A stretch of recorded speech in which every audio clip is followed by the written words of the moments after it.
Well, Marissa, there are a lot of people interested in what's going to happen in the race for U.S. Senate. News 9 was first to report back in September that former Senator John E. Sununu is considering a return to elective politics. At the time, he said he planned to make his decision before the end of October. The weeks have flown by. Senator Sununu has now a little bit more, less than 2 weeks before his own deadline is up. Now, Sununu's potential return did force one candidate out. State Senator Dan Innes suspended his Senate campaign not long after Sununu expressed interest in running. The one candidate who appears to be ready to slug things out in what could be a very interesting GOP primary if Sununu runs is former U.S. Senator Scott Brown.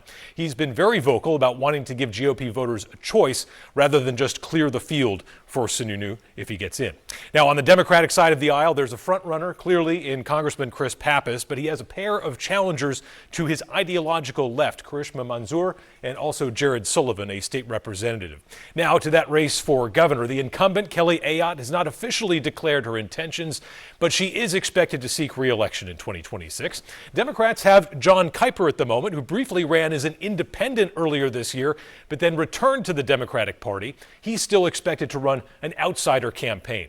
As for whether a high-profile elected Democrat will get into this race, that is to be determined. But if that candidate is going to emerge and be competitive, they'll likely need to step forward by early next year at the latest. Marissa?